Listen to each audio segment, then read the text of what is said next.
Order! Order! You are an incorrigible delinquent at times. Behave yourself, man!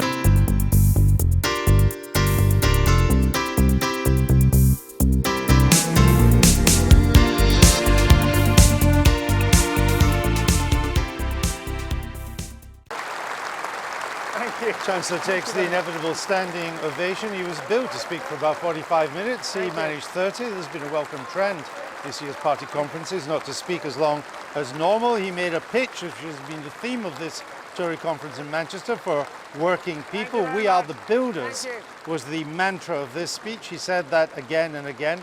Interestingly, for speeches that are normally very parochial, he talked about a lot of economic risk coming from abroad. China, the Eurozone, the latest job figures from the United States, all dark clouds on the global economy. He talked about the sale of the Lloyd shares. He described it as the biggest privatization for 20 years. He'd used the proceeds to pay off the debt. He said that he wanted to shake Britain out of its inertia when it comes to public investment with this new National Infrastructure Commission. He thinks it's a bipartisan, all-party kind of approach. He said some Labour people had thought of it too, and he's put a Labour person in charge of it, Andrew Adonis, who will now cease, at least for a while, to take the Labour whip in the Lords as he chairs this. And he linked that to the Northern Powerhouse. And then the one new thing that came out of this speech, which was relatively low-key, clearly not a major sort of leadership-type speech, probably would be ill-advised to have done so. He linked that to the Northern Powerhouse and then told us about the end of the national business rate, that business rates would now go back to where it used to be with the local authorities. He hopes they would cut them. We're not sure if they're going to be able to increase them. We need to get more details, but that was the one new piece of policy that we got. Watching and listening to the speech with me, BBC's political correspondent James Landale. James, what's the story? In politics terms, it's very clear now that George Osborne has said, right, the appeal from the Conservative Party is to move to, he called it the centre ground, other Conservatives this morning are calling it the common ground. There's a bit of argument about the terminology, but essentially it was a very explicit, open, unashamed plea saying, look, there were some Labour voters who at the last election were not, do not trust the Conservatives with their message of security, and that there is now a job for the Conservatives to now start doing that. So that was the political message, which is not one that's shared by all of his party. There are some people who think now they have a majority, therefore they should go for it and start doing all those things that many true blue Tories want to do, shrink the state, be more aggressive on Europe, things like that, and on immigration. So that's the politics. In terms of the news, you're absolutely right. This shift on business rates, I think, is fascinating. It's another extension of his support for devolution, the Northern Powerhouse. He's essentially saying that local authorities can now keep all the business rates that they actually raise. Instead of giving it to national government, they're waiting for national government to give it back in a central grant. So they can keep that, but also that means that they now have an incentive. If you are a local authority and you attract a business into your patch, your business rates go up, you get to keep that extra revenue. So there's that point. There's also the second point that you mentioned about national business rates. He said he's going to abolish these. He makes it clear that councils will now be able to reduce business rates. It's not entirely clear whether they'll be able to raise them unless perhaps they have an elected mayor and it's a democratically supported decision. But potentially, once we look at the detail, could have huge ramifications because traditionally treasuries in times of deficit and chancellors do not like the idea of local authorities having greater control over the purse strings. Quite how this pans out will be very interesting. Well, people will remember why the national business rate was first brought in, I believe, by the Tories too, because hard left councils like Liverpool kept on raising business rates, already a depressed area. Yeah. Businesses just left even more. They became even more depressed. So it'll be interesting to see if he's going to allow people to raise rates if they want to. Yeah, absolutely, absolutely. Would it be fair to say that George Osborne, now the chief executive of this government, to David Cameron's chairman, non-executive chairman of this government, is the Chancellor now calling the shots on the direction of this government? I think he's growing in influence, let's put it that way. There's been lots of debate about how David Cameron, is he stepping back a bit? Is he, now that he has, to me, admitted that he's going to go at the end of this parliament, has he already begun that sort of almost subconscious transfer of power to his favourite candidate to replace him, namely George Osborne? But certainly George Osborne is now setting out the direction in the way that I think other prime ministers would be less relaxed about doing. This would never have happened, I think, under previous Labour chancellors and prime minister relationships, and the Blair Brown scenario. So I think he is increasingly powerful, and it's not just in terms of domestic policy. He also mentioned in that speech Europe. He's effectively going to be driving a lot of the negotiations. They haven't started yet, but the big negotiations that will happen at the end of this year and the beginning of next year over reforming Europe. George Osborne will be at the heart of that too. Because that could be a poison chalice. Oh yes, as could being in charge of the economy. Has the Prime Minister invited you back into his kitchen again? Sadly not. I don't think he's going to do it, Sadly not. Not after he blurted out everything last time. Well, the offer's still there. James Landale. Back to Joko. Yes, Andrew. Well, with me now here for the rest of the programme is the political historian and David Cameron's biographer, Anthony Selden. Welcome to the Daily Politics. Your reaction to the speech? Well, I think it was a much more wily, canny speech than we heard there from either James or Andrew. I mean, it is just so interesting listening to him and the things that were maybe missed there. I mean, just to take one, he said about international development, he said, I'm not going to cut that, I'm going to leave that at 0.7%. Well, that is amazing, because that is actually the Prime Minister's, one of his major claims to distinction, the fact that he has stuck by this 0.7%. And there you have the Chancellor saying, actually, I'm not going to cut it. So, you wonder what actually is happening there, and what part of the piece does George Osborne not now cover? So he's doing the economy, Europe. He's overseeing Europe, he's overseeing welfare, he's been to China, he has things to say about defence spending. So do you think... It is extraordinary. This is a master strategist, right? Not a man who arouses love or support. So if things go wrong, then the skates will be under him as they were in 2012 and in early 2013, because he doesn't have that kind of bedrock of love, affection, admiration. He is functional. He is a brilliant strategic functionary. Right. So do you think that speech reflected that in him, if you like? So, I mean, did he connect there? I mean, bearing in mind that they are now a majority government, the first time since 1996, and there'll be many within the Tory party, certainly, who will credit George Osborne and his running of the economy, rightly or wrongly, but that's how they will view it. It wasn't a triumphant speech. Do you think that was wise? Do you think it was better for it to be slightly lower key and more muted than perhaps people were expecting? Well, he's very aware, because he's so clever, of how people think about him. He knows that people admire him and value him for what he does, what he has done, what he's saying, what he's going to do. But he also knows that he has yet to win the hearts, and to have had a triumphalist speech or to have had a big me speech. So he was quite understated. And looking at the faces there, someone wrote in today's press, the last thing he should do today is to appear to be triumphalist. He wasn't. People were yawning. There was little sense of excitement. There was a nice peroration, bit of movement towards the end. We were the builders, kept on coming up, but it didn't kind of build a sense of excitement in the audience. So I think it was an extraordinarily wily, subtle, strategic speech. Right. And he knew this man knows what he's doing every single step of the way. He is seen as the great strategist, as a political tactician. Has he made a strategic error with his policy on tax credits? Has he actually made a mistake not backtracking, as some within his party would like him to do? Namely David Davis, namely David Willett, senior figures in the party, because it's going to hurt the very people that he says he claims to represent, working people. Do you think that's going to be a mistake? Will it be his poll tax?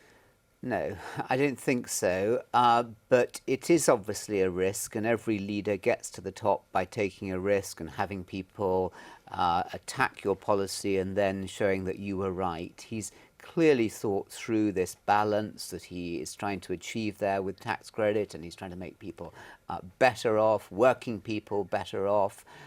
He's thought it through, and if the economy goes well, he mentioned worries about China and about the Eurozone and about employment in America. He is not a free agent to decree exactly what's going to happen. He's a receiver of the economic news from abroad. But if things go well, he'll pull it off, and it will be another booster in his claim to become the successor to David Cameron. By the way, you're all saying that you think that, James, they're saying that you thought it was a mistake by the Prime Minister, a slip. I'm not so certain that David Cameron made a slip in his kitchen there about saying he wasn't going to fight another term. I don't know why in you all say political that. terms, it's always seen if you put a date on it, then you immediately kickstart a leadership contest. But look at the brilliant success of it. You know, where is all the storm about it? It's gone through. It hardly affected the general election. It wasn't a great storm. The media would have loved it to have been a storm, but actually it was hardly an issue at the general election, and I think it's hardly an issue now. So he's got it out there. He knows what he's doing. I think it was much wiser. Cleverer than you think. We'll talk about that, and we'll talk about some of the things in your book a little later on in the programme and explore your claim that it was a good move and not a slip or a mistake. Let's go to a man who never makes slips or mistakes. Oh, and there's Andrew.